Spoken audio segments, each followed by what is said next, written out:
Hello, fantastical humans of the interwebs! Welcome to eSpot Live. I'm Ellie. This is Rodney. Rodney is my emotional support duck.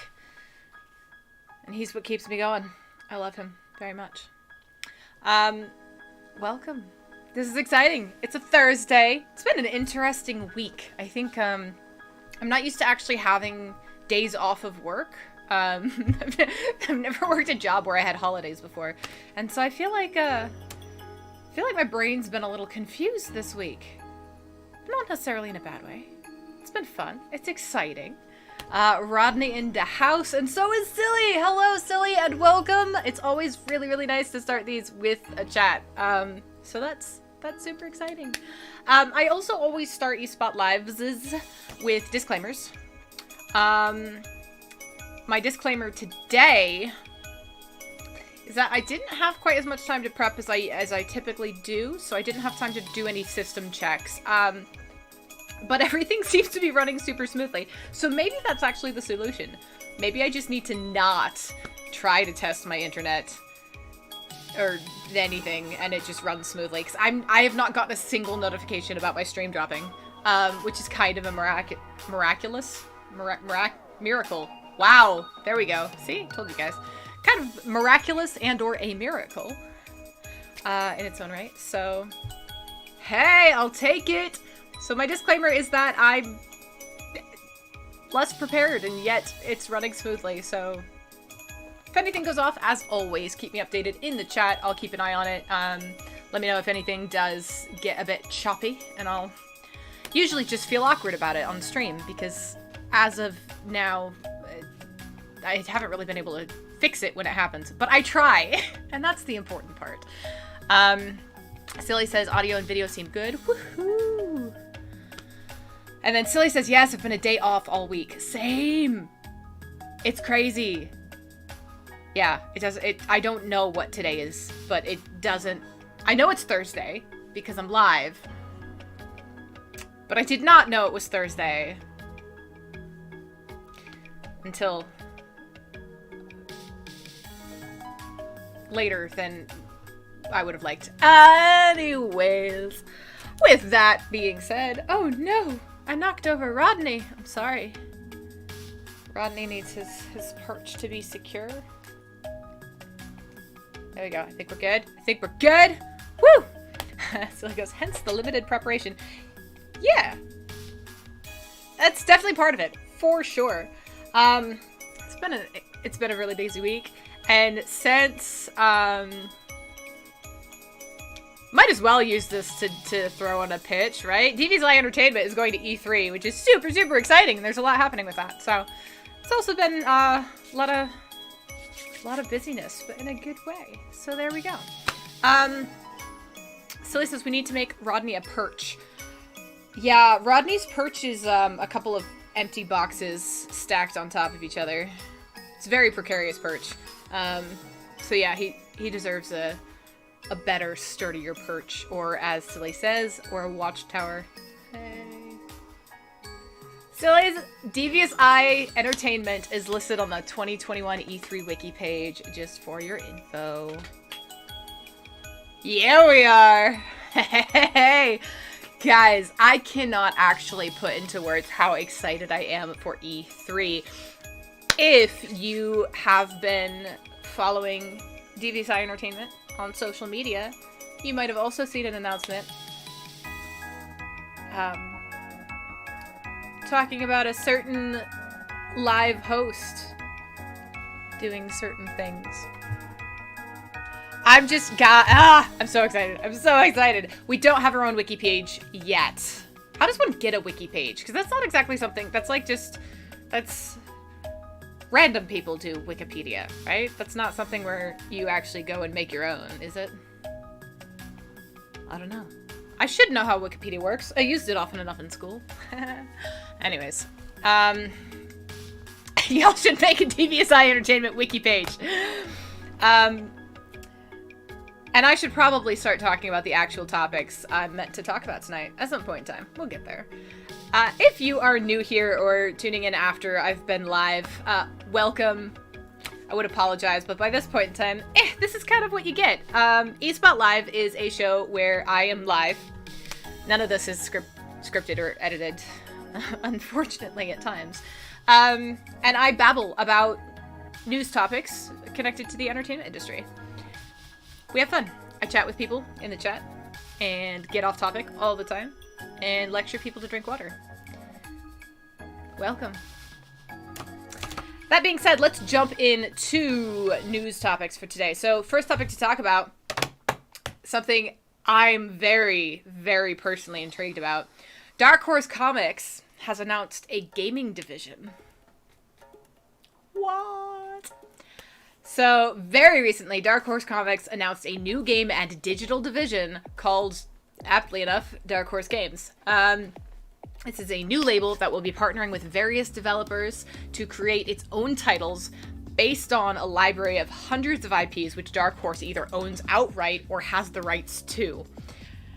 There's so much there, guys. If you're not familiar with Dark Horse Comics, they own a lot. They have rights to a lot. This is exciting. According to their official announcement, that list includes, but is by no means limited to, Hellboy, Sin City, 300, Umbrella Academy, Polar, Lady Killer, Emily the Strange, Resident Alien, and more. I'm very excited for this. There's just endless potential. Announced as general manager for the new label is Johnny B. Lee. And the label exists under the normal Dark Horse Comics hierarchy. Dark Horse Games has two main offices, one in Oregon, another in Shanghai. No specific video games have been announced in development at Dark Horse Games as of yet. However, it's seeming like there's going to be like a two-pronged approach in discussions with partners. AAA licensed titles for PC, console, mobile, and more, and first-party titles based on older or less established Dark Horse IPs. The latter will, according to this press release, focus specifically on shifting those into gaming-first IPs. So, a quote from Dark Horse Comics founder and president Mike Richardson as part of the announcement says, quote, "We've spent the past 35 years developing a long list of original fan-favorite IP with many of the best partners in digital entertainment. Now is the perfect time to expand our vision into gaming. Dark Horse Games gives us exciting new ways to engage with fans of all kinds on a multitude of platforms." End quote. In addition to this, Dark Horse Games is also set to produce and release multimedia projects like anime or webtoons, and is said to be in active discussions, whatever that means, quotes are important there, with a number of studios. So much vague information. But my goodness. There's also an unnamed initial project along those lines already in production, according to Dark Horse. Why was that so hard to say that time? I don't know.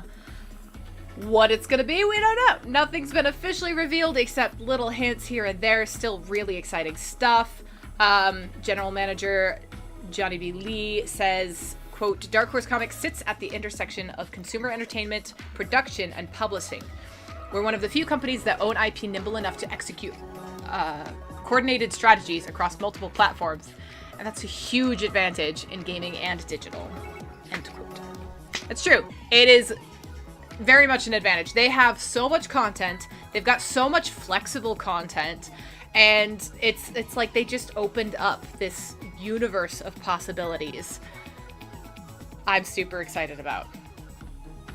I'm really excited for this. There's so much there, guys. Do you guys have any thoughts or questions or concerns?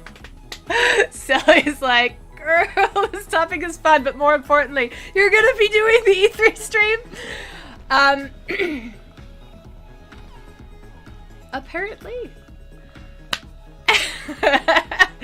I'm not gonna be the only one involved in E3 from DVSI Entertainment, but it has officially been announced and released that I'm going to be part of it, and guys, I'm so excited! I'm so excited. You guys don't even know. You don't even know. You might know, but I'm so excited. Yeah. just check out E3. It's gonna be so much fun. Obviously, E3 is always amazing, so check it out anyways because it's E3. But Devious Eye entertainment at E3, it's gonna be awesome. And it's gonna have me for at least part of it. Yeah. Back to the topics though, because I could like completely launch into that.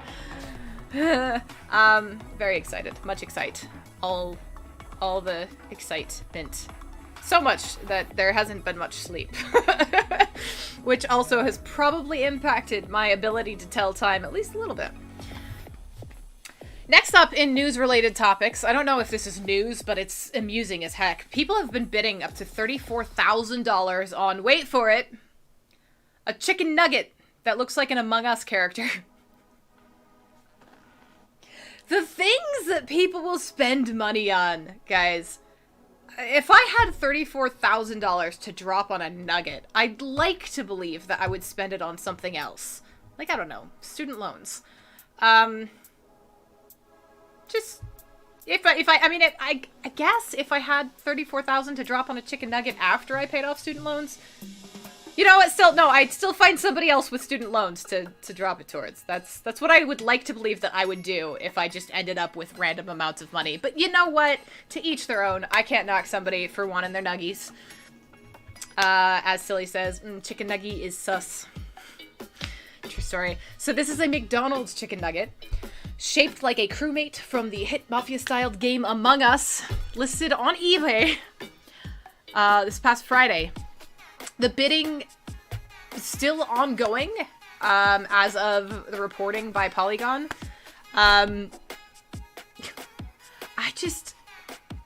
So much here, guys. Last checked, essentially, the bidding had reached over $34,000 for the single McDonald's chicken nugget. This nugget was described as having been included with the BTS McDonald's meal. I talked about that a while ago, but that's the fast food franchise's promotion with the K-pop band. And it was originally listed on eBay for 99 cents by user Polizna. Now, 99 cents for a cool nugget, I get. Cool, down with that. You know, up to $5, sure, that's fun. It's funny, it's kind of hilarious. Keeps going. Since then, there have been over 120 bids, and the price is over $34,744. The auction was set to continue for a couple more days until one lucky or unlucky winner walks away with the nugget. What can you do with a chicken nugget after that point in time? It's not gonna last. Like, even if you don't eat it, you can't preserve a chicken, like that. See, Silly said it too. How does one preserve a chicken nugget? Taxidermy? You'd have to cast it in something, I feel like. Maybe if you covered it in some sort of resin. I imagine, but would it still like decompose within the resin? Because that would just get super gross. Then again, if you just leave it alone, it's McDonald's, so maybe it would just stay. Anyways. After that, so this skyrocketed to over $34,000. And then after that, the official Among Us Twitter shared the listing on its feed. And so I'm assuming that it's already skyrocketed. Among Us was an absolute viral hit of 2020. Not new in 2020. It just kind of went crazy in the midst of pandemic. Worth it. Fantastic game. It's cartoony. It's 2D. You've got crewmates inspiring plenty of memes, and animated skits. There's been a lot there. There's been a lot going on there. It's a lot of fun. Also on TikTok, it's commonplace to see people making jokes, pretending to see characters in everyday objects that vaguely resemble them, like a mailbox or a recycling can, but now it's hit the nuggies. The Among Us fanbase is indeed creative and passionate, but just $34,000 for a nugget. Oh my goodness. Silly caught up on the, I was actually gonna like look at that too. So real quick, I'm gonna catch up. Silly says Silly volunteers as tribute. I think that's from around when I was talking about dropping. If I had that much money to just blow, I'd put it towards student loans. Fair. And then Silly goes, this reminds me of all the shaped like Cheetos on eBay. That too. Also, can I just say, no offense to Among Us because I adore it, but like those characters aren't exactly difficult to emulate. Like, I feel like all chicken nuggets are vaguely Among Us shaped, but maybe I'm missing something here. Silly says, the internet says, with 12 hours left, it's had now 183 bids, reached the lofty height of $99,897 as of Thursday morning. Although it does kind of look like the Among Us guys. Like, okay, Silly, but does it look enough like Among Us to be worth 100 grand? I could pay off my student loans and go to law school. I could pay off my student loans and a couple of friends' student loans and go to law school. I don't even want to go to law school. What is happening? Anyways, that's just fantastic, but also I'm having a very difficult time, if you can't tell, wrapping my head around somebody dropping 100 grand on a nugget. I'm really curious as to what they're going to do with it. If they're going to, you know, use some taxidermy or amber, as Silly Fun had mentioned. A little bit of resin. I don't know. If you maybe make a mold out of it. What do you do with a chicken nugget that's shaped like an Among Us character that you spent 100 grand on? I don't know, man. Anyways, there's that. That's all I really have, unless y'all have other opinions on it. But hot spam. Anyways.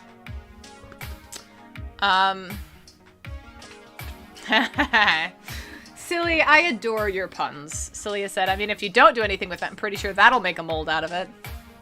But,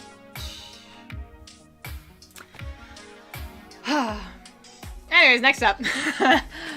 There's been, in the grand scheme of acquisitions, mergers, etc., there's always at least one topic that covers either a lawsuit or a merger, sometimes both.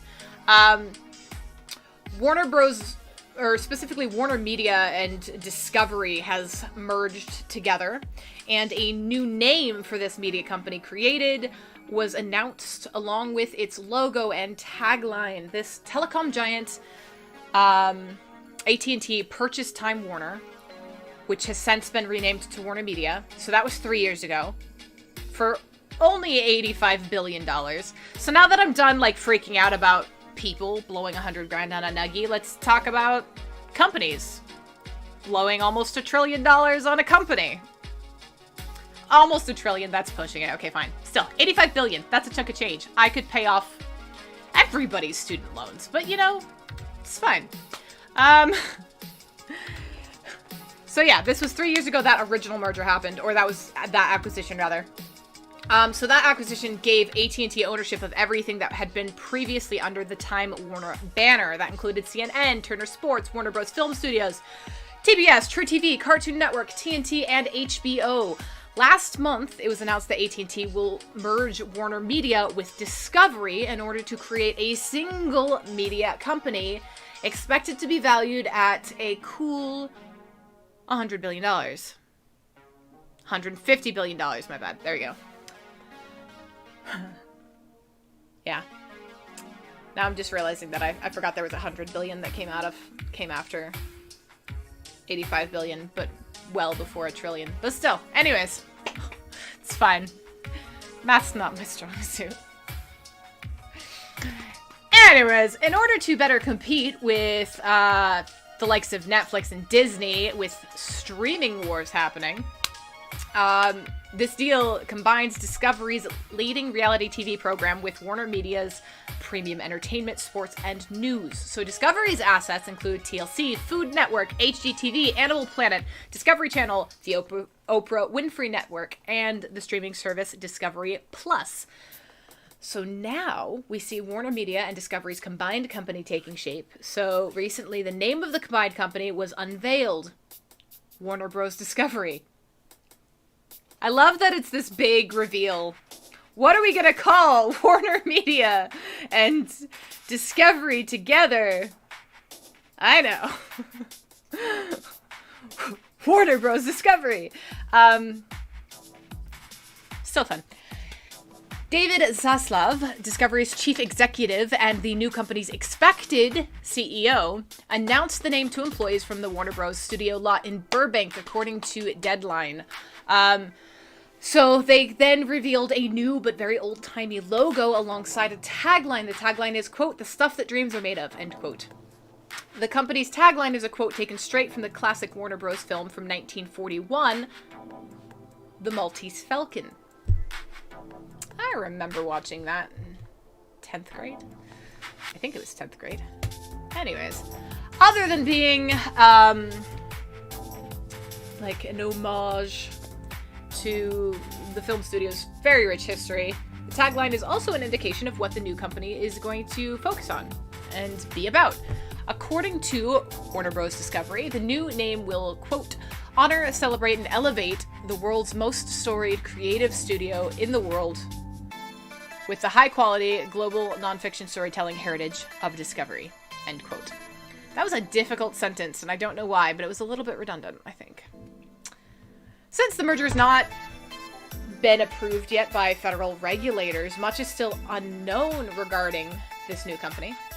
Like I said before, a lot of people are considering it to be an attempt to increase the streaming presence, as HBO and Discovery right now only have about 80 million subscribers combined compared to Netflix's 208 million and Disney Plus's 100 million.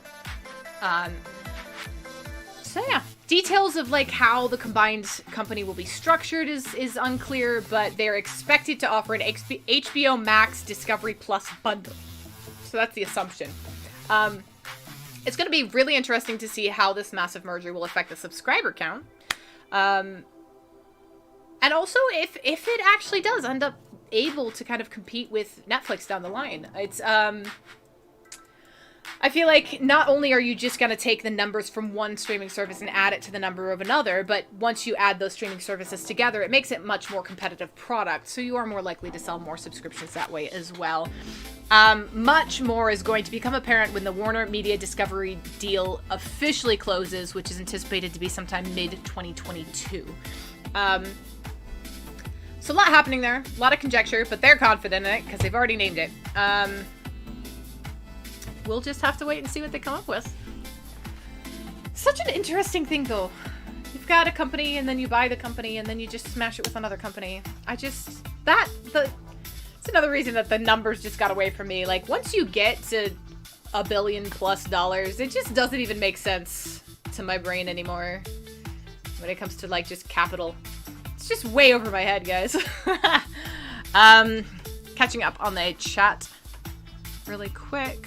Silly says, absolutely insane amount of money. There you go. So I feel like names like Streaming Wars really make it sound more exciting and dire than reality. Well, right? It's a streaming war for the people who are trying to sell it. I don't think the subscribers care that much. I think it's just like, oh, what do I want to watch this month? But you know. And then also, that's a good movie. It is, isn't it?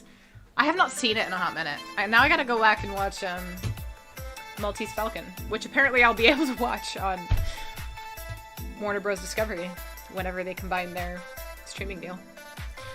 And then Silly goes, how weird. I also watched that in 10th grade. Did you? What are the odds of that? Crazy stuff, man. Good movie, though. Legit. Your teacher had very good taste. Must have. Whoever they were.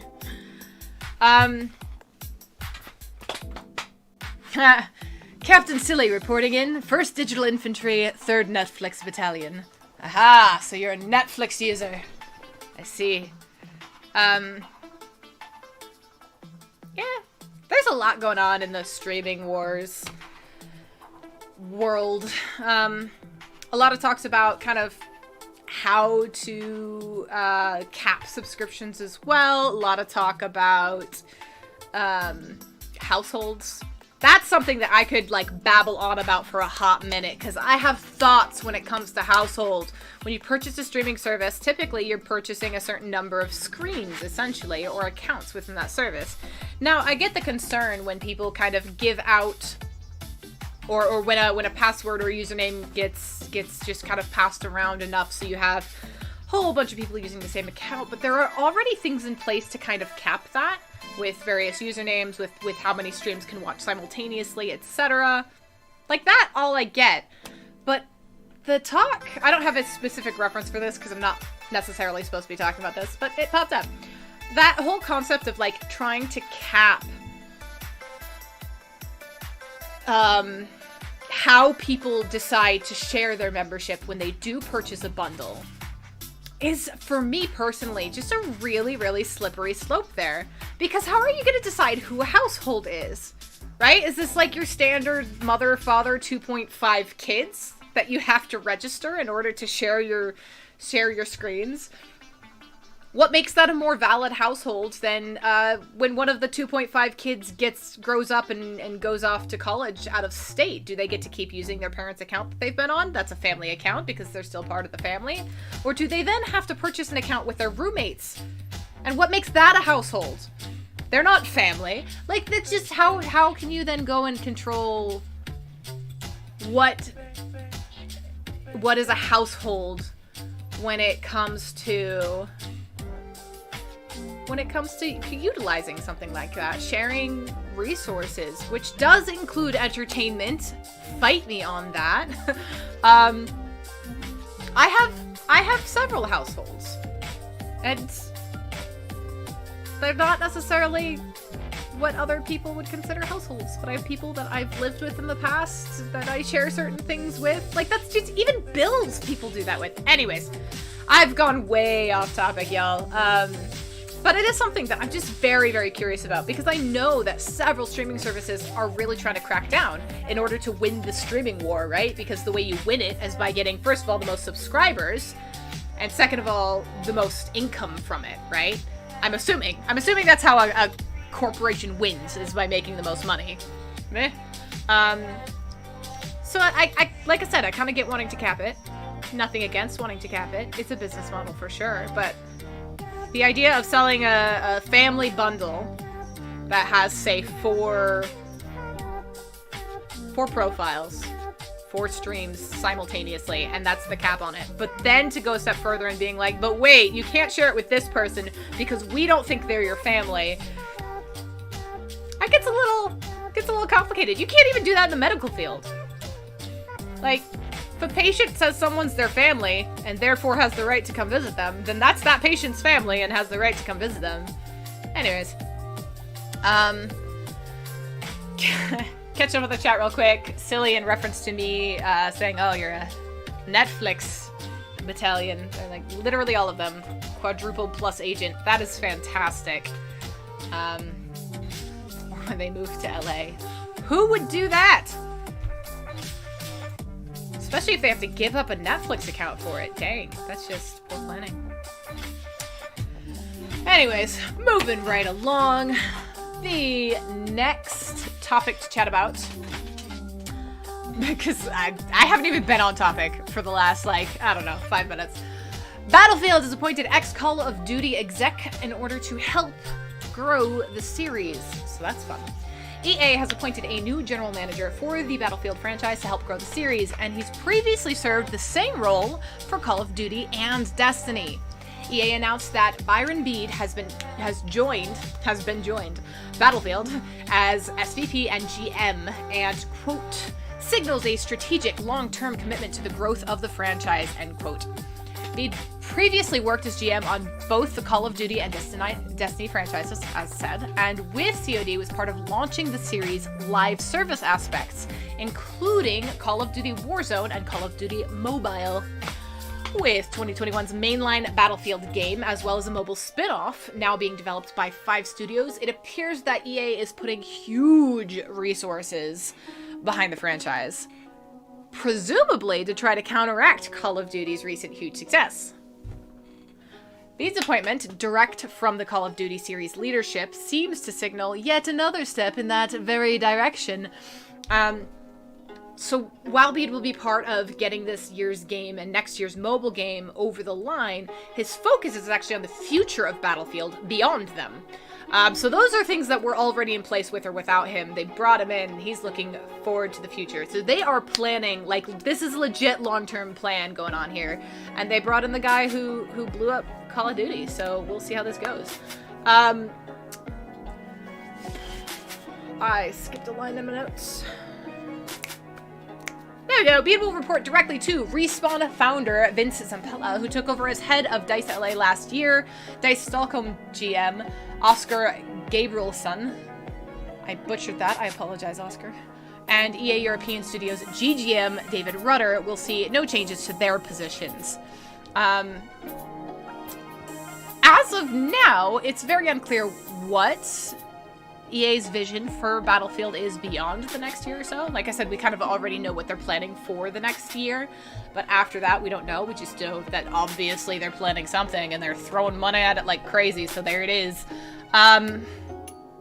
We will be getting, however, our first look at its next step on June 9th, when Battlefield 6, or whatever it ends up being called, will be officially revealed. There was some leaked footage of the game last week, but EA moved to explain that it came from an internal video of the game and would not be representing the upcoming reveal.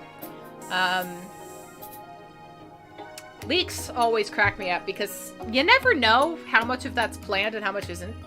Like, a leak in general is usually not a good thing, but sometimes it's a very good way to do publicity. Not that I'm saying...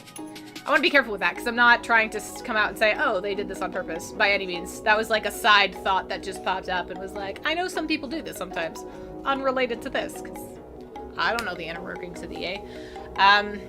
But what they've confirmed is that it won't really represent what we'll be seeing, so still got stuff to look forward to when it's released. Yay!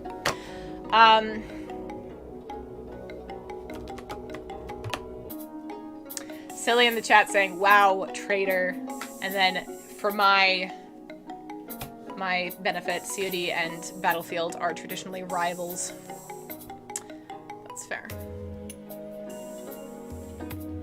And then Silly says leaks as compared to actual leaks, like the leaked script for the live-action Powerpuff Girls TV show, which was terrible. Yeah, some studios have set up leaks to kind of divert attention away from certain things, especially if it's like a high risk or high targeted production. That's actually quite common.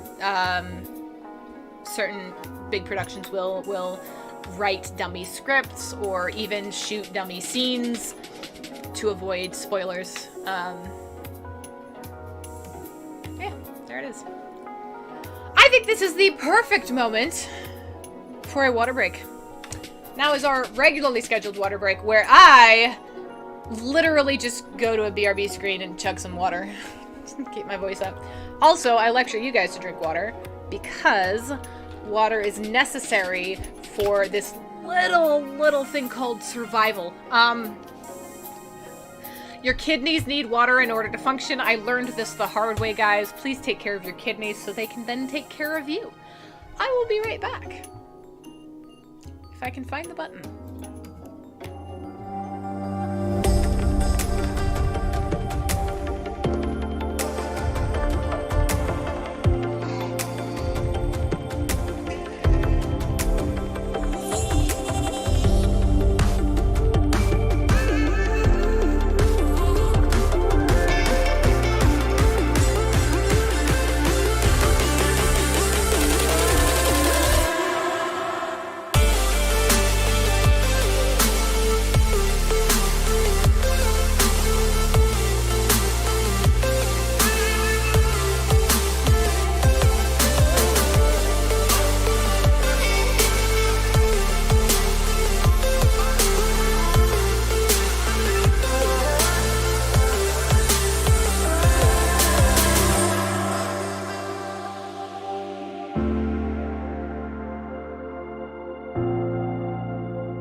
I am back and hydrated, and hope you guys are too.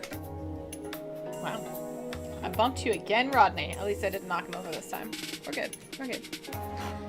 Next up to chat about in news topics for today, we've got Nintendo. Specifically the fact that Nintendo is turning a trading card plant into a museum. Which, you know, things I didn't expect to happen. Is the sound doing something a little odd? There we go. Anyways. I think I have my headphones up louder than I usually do. I got distracted by my own music. But since I'm distracted, Zombie in a Jar. On Spotify. Check it out. Also Apple Music. Anywhere you can listen to music, really. Gonna chuck that in the chat because why not? See, look at me. Silly says the sound was a little funky when you came back, but I think it's okay. Okay, so it wasn't just me. Something about the sound just sounded really off. But, I think it's back to being what it should be. I don't know what happened there. But yay, we fixed it. Check out Zombie in a Jar on Spotify, Apple Music, and anywhere else you can listen to music.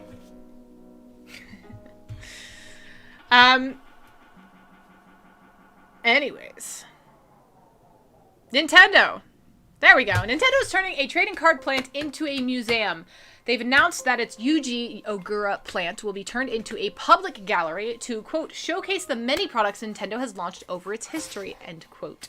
This factor, located in the Ogura district of Uji, which is a city just outside of Kyoto, was built in 1969 and was mainly used for manufacturing playing cards and Hanafuda cards, which is how Nintendo started as a business in the 19th century. The company said in a statement, quote, Nintendo has been discussing the possibility of building a gallery as a way to share Nintendo's product development history and philosophy with the public. To this end, the Nintendo Uji Ogura plant will be renovated to accommodate the gallery, a decision reached after taking consideration of the city of Uji's plan of redeveloping the nearby Ogura Station area, end quote. This is expected by Nintendo to be completed in the fiscal year from April 1st, 2023 to March 31st, 2024. So as of now, the working title is Nintendo Gallery. The facility will no doubt be very popular with tourists visiting Kyoto, many of whom make the pilgrimage to Nintendo's headquarters, even though it's in and of itself a very nondescript office block that's closed to the public. And of course, now there's the new Super Nintendo World area at Universal Studios Japan that's located fairly close, right in the neighboring Osaka.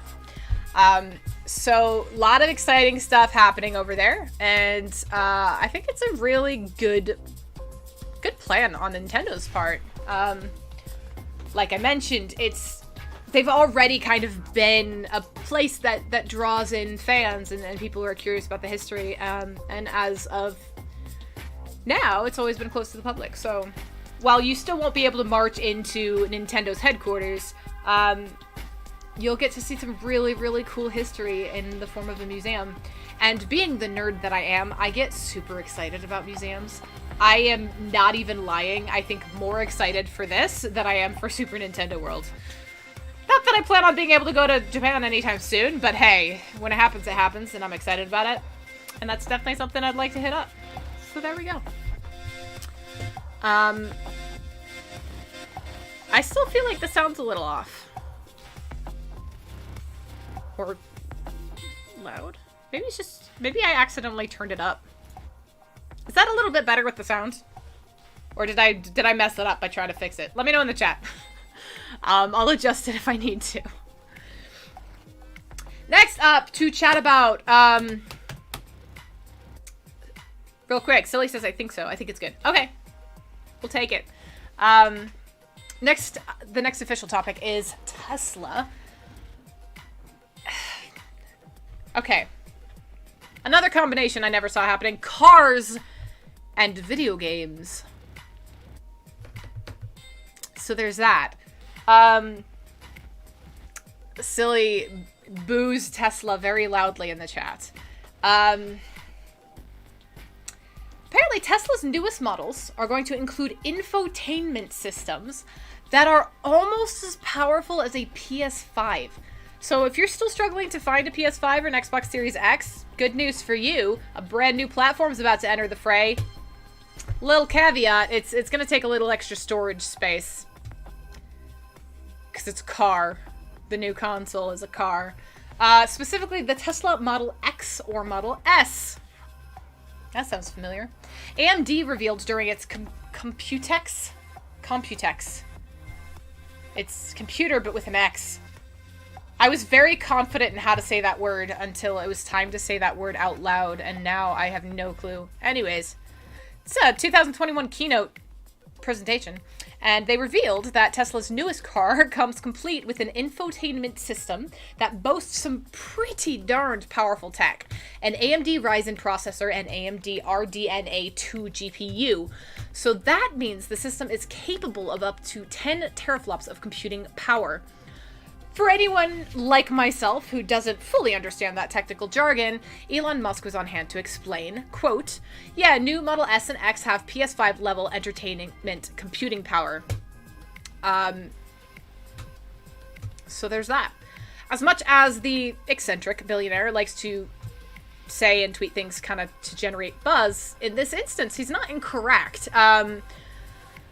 While the Tesla's infotainment system is not as powerful as the PS5, the differences are marginal. As AMD CEO Lisa Su puts it, the cars will be a, quote, a great platform for AAA gaming, end quote. Not entirely sure about that. Being able to play Resident Evil from the comfort of your car would be quite a novelty. It might wear off pretty quickly. However, Musk's previous claims that you can play Cyberpunk in one of his cars will soon be a reality. So maybe it wasn't just a publicity stunt to boost CDPR's stock value. Speaking of which, Musk has experienced very mixed results when it comes to influencing that sort of thing this year. His social media actions have caused stock price of GameStop and CDPR to skyrocket. However, his bizarre and interesting appearance on SNL had the opposite effect when it came to Dogecoin. So we'll have to see. Maybe the news that Model S and Model X are powerful gaming consoles on wheels will lead to Tesla's own stock rising. I'm just very mixed on a car mixing with video games. Like, obviously it's useful for road trips and for kids in the back seat and whatnot, but there's a lot of distraction going on there. Catching up with the chat, Silly says, number one, given the chip shortages, it's going to be a while before those things become widespread.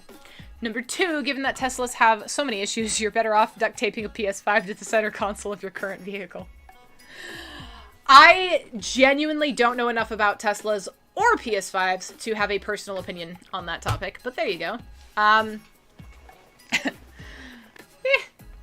I said, it's an interesting thing to conceptualize, but just that something about it makes me nervous.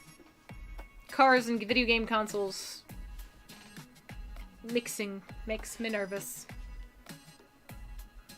Like I said, even though it makes kind of full sense of as a kid that went on many road trips, I definitely understand the need to keep the chillins in the back seat from screaming. So there's that. But, you know, hey, 'tis what it is. In the meantime, completely different topic. There's no good transition here. But Parks and Recreational fictional band Mouse Rat has released 2 singles. For those of you who don't know, Mouse Rat is the fictional rock band from the television show. I don't know why I said television that way. Television. Anyways, Parks and Recreation, and they've unveiled 2 new singles from their upcoming album, The Pit and Two Birds Holding Hands. Both of these songs were previously featured on Parks and Recreation episodes, performed by Chris Pratt's character Andy Dwyer and his band. They arrive ahead of the band's The Awesome album, which is out August 27th, via Dual Tone and Entertainment 720, which is the company founded by Aziz Ansari's character Tom Haverford. The album compiles songs featured in the television sitcom, including the previously unveiled 5,000 Candles in the Wind. The Pit was heard in the show's season 1 finale, while Two Birds Holding Hands was in season 3. which was a song performed at Dwyer's impromptu wedding to April Ludgate, played by Aubrey Plaza. The official version of The Pit comes with an animated lyric video directed by Grant Clare. The Pit was written by Pratt Dwyer after his character broke his leg falling into a pit next door to his house. The band have also shared on their Instagram account a video shout-out from character Shauna Malloy-Tweep, played by Alison Becker, via Cameo, who was featured in the show as a journalist. Becker, in character, says her favorite song from the album is The Pit. Quote, because it brings back some special memories of my reporting at The Pit. I thought that was obvious. End quote. The awesome album will be released on digital platforms along with a limited edition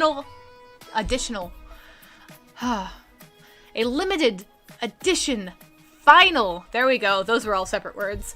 As well as a merchandise range coming along. So there we go.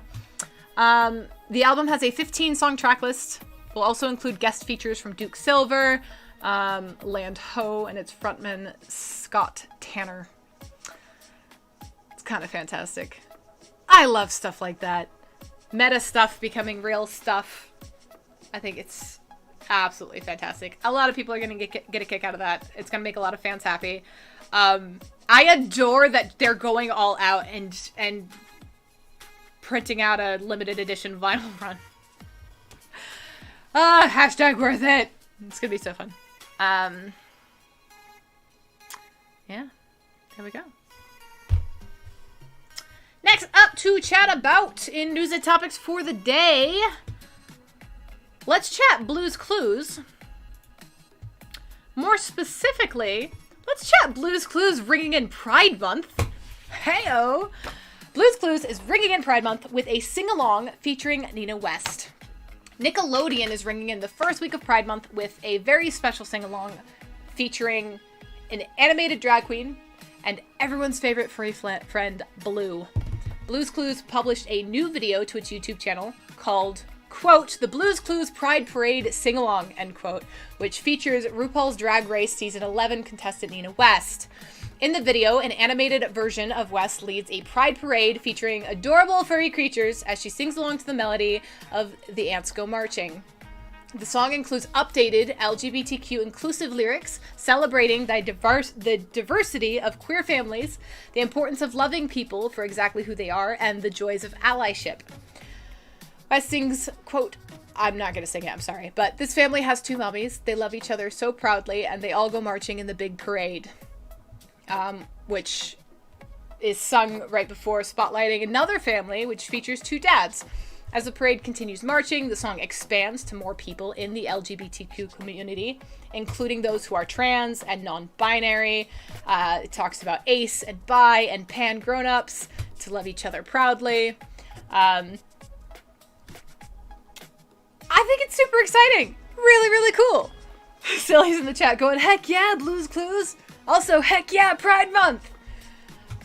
Again, I feel like this goes on the list of combinations and crossovers I did not see coming. My brain would not have put Blue's Clues and Pride Month together in a crossover. But I'm glad somebody else thought of it, because that is fantastic. Love the inclusiveness. What is the word that my brain is trying to say? I'm not entirely sure. But I appreciate that it's not just kind of like one thing. It definitely includes a lot of different branches of the LGBTQ community, and also explaining what they are, which is really, really cool. I lost my place in my notes, but I will find it.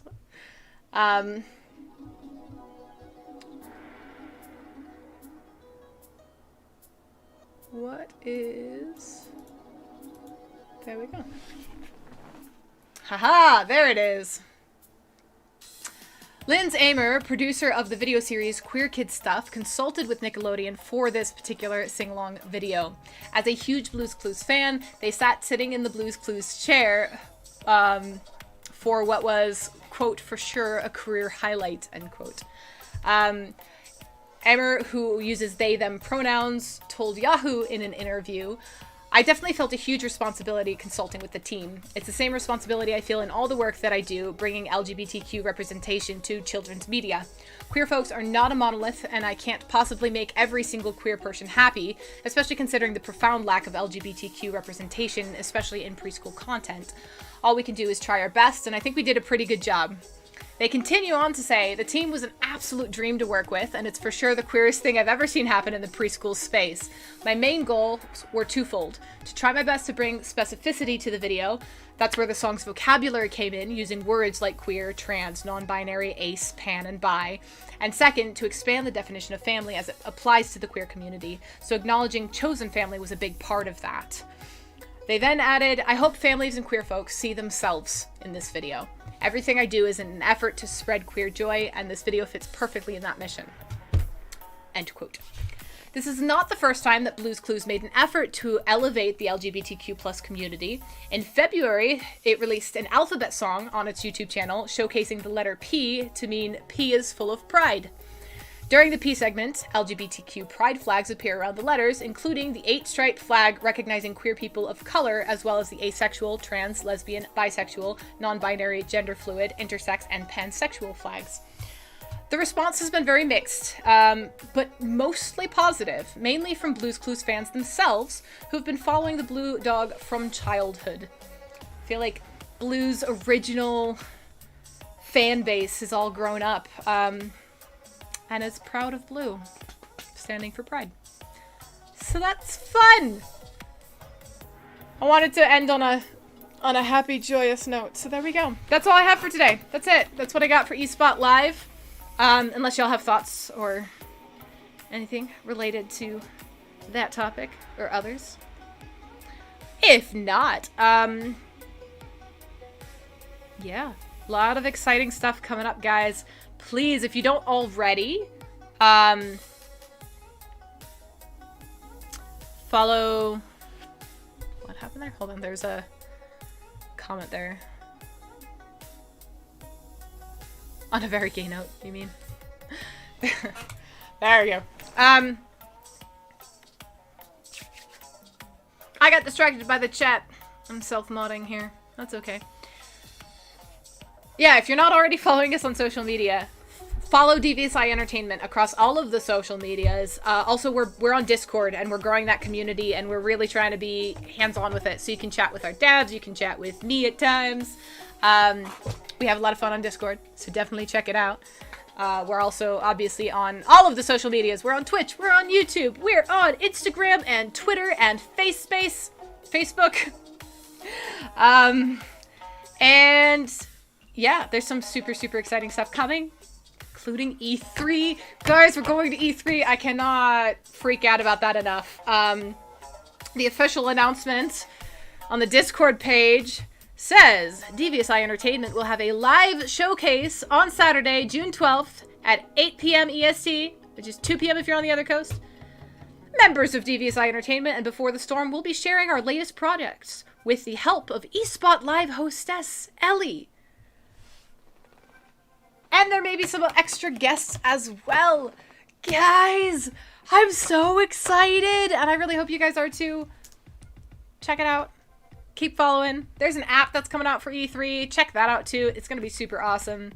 In the meantime, if you would like, I'm going to go ahead and throw a link in the chat for a tip page. We're raising funds for all of this for E3. We're trying to make the best stuff possible. We're working on games. You're going to see more about that at E3. So much exciting stuff coming for DVSI Entertainment, for Before the Storm, and for Ellie. If you like listening to me ramble, you're welcome to do so on my personal stream, which is going to be tomorrow at 9 p.m. Eastern Time, so 6 p.m. if you're on the other coast. I play on a channel called Elevated, and I butcher my way through attempting to play video games, because I have never played before. Well, I can't even say that anymore. Ha! When I started the stream, I'd never really played before, but since then I've done a couple of playthroughs. I'm currently in the midst of playing KOTOR. Having fun with it, so check that out if you have the interest. If not, then I'll be back next week. I'll be back on Monday, 9 p.m. Eastern Time, 6 p.m. if you're on the other coast. And I look forward to seeing y'all in the chat then. Ayo! In the meantime, have a phenomenal weekend. Make sure you're staying healthy and hydrated and happy and kind. I'm really enjoying Silly's chats right now. You're a bona fide gamer now. One of us. One of us. Yeah, I am. But in the meantime, as always, stay devious.